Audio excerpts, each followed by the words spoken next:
ప్రత్యేకమైన రూపురేఖల్ని మాస్టర్ మన ఎమ్మెల్యే గారు శ్రీ నరేంద్ర వర్మ గారు వారిని కూడా అన్ని కార్యక్రమాల్లో మూల స్తంభాలను సర్టిఫికేట్ ఆహ్వానిస్తున్నాం. వారు ఒక యోధులాగా శ్రీనివాసరావు గారు బాపతి టీడీపీ అధ్యక్షులు.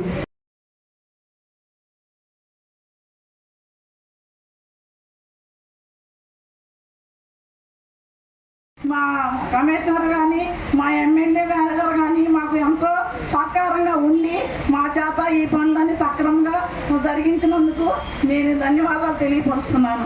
కూడా ఇంతటి ఆ వాటర్ కూడా యాక్చువల్గా ఉన్న ఎస్టీపీస్ కానీ ఆ సీవేజ్ వాటర్ కూడా కలిసి ఉండటం, 9 రోజులు దాంట్లో ఉండిపోవటం, చాలా విపత్కరమైన పరిస్థితుల్లో కూడా మా టీం అన్నది చాలా చక్కటి పర్ఫార్మెన్స్ చేయడం జరిగింది సార్. అక్కడ అవన్నీ కూడా తమరందరూ కూడా గుర్తిస్తారని కోరుకోవడం జరుగుతుంది. ఈ రోజున మహాత్మా గాంధీ గారి 154వ జయంతి. ఈ సందర్భంగా మీ అందరికీ శుభాకాంక్షలు తెలియజేస్తా ఉన్నాను. మహాత్మా గాంధీ గారు 1869వ సంవత్సరంలో జన్మించారు. ఇప్పటికీ 1.5 శతాబ్దాలు అయింది ఆయన పుట్టి. 1948లో ఆయన మరణించారు. మహాత్మా గాంధీ గారి గురించి మనందరం ఇక్కడ కూర్చొని ఈ విధంగా ఒకసారి స్మరించుకోవడం మనందరికీ ఎంతో సంతోషాన్ని, స్ఫూర్తిని కలిగిస్తుంది. అయితే ఆయన మరో పార్శ్వం కూడా ఆయనకు ఉంది. ఏంటి అదంటే పరిశుభ్రత. పరిశుభ్రత పాటించాలని చెప్పి తన జీవిత కాలం అంతా కూడా ఆయన దేశ ప్రజలకి బోధించారు. నారాయణ భట్టు గారు చెప్తున్నట్టు ఒక సైనికుల్లాగా పనిచేస్తున్నటువంటి సిబ్బంది, మున్సిపల్, గ్రామ పంచాయతీ సిబ్బంది ఎవరైతే ఉన్నారో, గాంధీ జయంతి సందర్భంగా మిమ్మల్ని అందరినీ ఒకసారి గౌరవించుకోవడం అనేది ఈ సభ యొక్క ఉద్దేశం. మీరు ఒక దైవ కార్యక్రమమైనటువంటి వృత్తిలో కొనసాగుతున్నారు. మిమ్మల్ని గౌరవించాలి, మీకు ఎక్కడ కూడా అవమానం అనేది జరగకుండా మిమ్మల్ని కాపాడుకోవాలి. మీరు ప్రమాదకరమైనటువంటి పరిస్థితుల్లో మీ చేతులతో పనిచేస్తున్నారు, మీ కాళ్ళతో తిరుగుతున్నారు. మీ ఆరోగ్యాన్ని కాపాడుకోవాలి. సమాజం, ప్రభుత్వం, నాయకులు అందరూ కలిసి మీ ఆరోగ్యం మీద దృష్టి పెట్టి మిమ్మల్ని పదిలంగా కాపాడాలి. మీ ఇన్సూరెన్స్ స్కీములు, మీ జీతాలు, మీ భత్యాలు, మీ కుటుంబాల సంరక్షణ మీద కూడా సమాజం మొత్తం దృష్టి పెట్టాలి.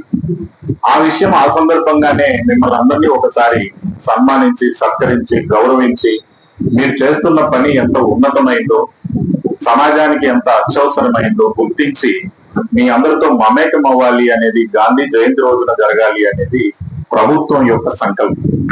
మన ప్రధాని నరేంద్ర మోడీ గారు ఢిల్లీ స్థాయిలో ఇదే కార్యక్రమాన్ని చేస్తూ పారిశుద్ధ్య వృత్తిలో ఉన్నటువంటి సోదర సోదరీమణులని సత్కరిస్తున్నారు. మన ముఖ్యమంత్రి వర్యులు శ్రీ నారా చంద్రబాబు నాయుడు గారు మచిలీపట్నంలో ఇదే కార్యక్రమంలో సోదర సోదరీమణులందరినీ సత్కరిస్తూ ఉన్నారు. మనందరం కూడా ఇక్కడ మన బాపట్ల పట్టణంలో ఈ కార్యక్రమాన్ని మనందరం చేసుకుంటూ ఉన్నాం. ఈ సందర్భంగా ఎమ్మెల్యే గారు ఇందాక నాతో మాట్లాడుతూ ఒక అనౌన్స్మెంట్ చేశారు. విజయవాడ వెళ్ళి మా వాళ్ళు ఇంత గొప్పగా పనిచేసి వచ్చారు, నేను వీళ్ళందరికీ నా తరపు నుంచి తలా 5,000 రూపాయలు ప్రకటిస్తున్నాను సార్ వీళ్ళందరికీ. ఆయన చాలా సహృదయంతో గొప్పగా ఆయన చెప్పారు. సో దానికి నేను ఆయన్ని మనస్ఫూర్తిగా అభినందిస్తూ, అది పొందడానికి మీకు పూర్తి అర్హత ఉందని, ఇది ఒక చిన్న సత్కారం లాంటిదే తప్ప మీకు మేమైనా గొప్పగా చేస్తున్నది కూడా కాదని కూడా తెలియజేసుకుంటూ, కొంతైనా మార్పు మీలో నుంచి రావాలని, వస్తుందని ఆశతో మీ అందరికీ నేను ప్రజలకు చెప్తున్నాను. జిల్లా ప్రజలందరికీ, ముఖ్యంగా పట్టణ ప్రజలకు కూడా, మీరు బయటకెళ్ళి కొనుక్కొచ్చుకునేటప్పుడు గతంలో మన సంప్రదాయం ఏదైతే ఉందో ఒక సంచి తీసుకెళ్తాం, తగిలించుకొని వెళ్ళేవాళ్ళం. మనం ఏదన్నా కొనుక్కుంటే ఆ సంచిలో వేసుకొని, నాకు మీరు ప్లాస్టిక్ కవర్ ఏమి ఇయ్యద్దు, అరటిపళ్ళు నాకు సంచిలో వేయండి. నేను మాంసం కొనాలి, ఇదిగో నా స్టీల్ బాక్స్ ఇందులో వేయండి. నేను అన్నం భోజనం కావాలి, ఇదిగో నా క్యారియర్ ఇందులో పెట్టండి. గతంలో ఇదే కదా మనం చేసాం. మనకు పాలు కావాలి తెచ్చుకోవాలన్నా కవర్ కాదు, గతంలో ఒక క్యారియర్ వెళ్ళి పిల్లలు వెళ్ళి పాలు తీసుకొని వచ్చేవారు. సో ఈ విధంగా మనలో మార్పు రావాలి. మీలో మార్పు వస్తుందని, ఈ వీడియో ప్రజల్లోకి వెళ్తుందని అని ఒక నమ్మకంతో మీ ప్రజలందరికీ కూడా నేను జిల్లా వాసులందరికీ చెప్తున్నా. మనం ప్లాస్టిక్ ని లేదా ఇతర పరిస్థితులన్నిటినీ తగ్గించుకొని మనం పాత అలవాట్లకు వెళ్దాం. మంచి అలవాట్లు ఏవైతే ఉన్నాయో ఆ విధంగా వెళ్ళి, అంత గొప్ప సైన్స్ మరి ప్రకృతిలో, అలాంటిది మనం ఏదైతే ఇవి తెచ్చుకుంటున్నాం, ఆ పరుపులు వేస్తున్నాం, బాటిల్స్ వేస్తున్నాం, కవర్లను వేస్తున్నాం, నానా చెత్తను పడేస్తున్నాం, అదంతా పడేసి సోదరి మనుల మీద ఆ భారం అంతా మోపేస్తున్నాం. వీళ్ళు చేతులు పెట్టి తీసేయాలి, అన్ని చేయాలి. ఒకవైపు వీళ్ళందరినీ సన్మానిస్తూ, గౌరవిస్తూ, అభినందిస్తూ, మరోవైపు ప్రజలకి నా రిక్వెస్ట్ కూడా, మన అలవాట్లు మార్చుకొని మంచి అలవాట్లలోకి వచ్చి మన సమాజాన్ని మనం కాపాడుకుందాం. అంటే పారిశుద్ధ కార్మికుడు ఇంపార్టెన్స్ మామూలు ప్రజలకు తెలియజేయాలి. ఎందుకంటే నీరు లేదే పరిశుభ్రత లేదు. బాపట్ల షాపులో వ్యాపారం చేసుకునే వాళ్ళు వెళ్ళేటప్పుడు కవర్లు వేస్తే మనం పొద్దున కొనకపోతే ఆయన పొద్దున షాప్ తీయలేని పరిస్థితి. అలాగే ప్రతి వీధిలోనూ ప్రతి చోట కూడా మీరు, మీ ద్వారా మీ సెక్రటరీలు, వాళ్ళ ద్వారా మీరు వంతుల వారీగా ఒక ఆర్గనైజేషన్ గా పనిచేసే విధానం చాలా అద్భుతం.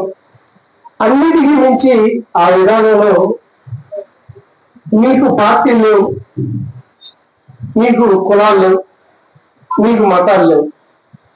ఈ వీధిని, ఈ దారిని, ఈ గుంటని, ఇవన్నిటినీ పరిశుభ్రంగా ఉంచటమే మా మార్గం.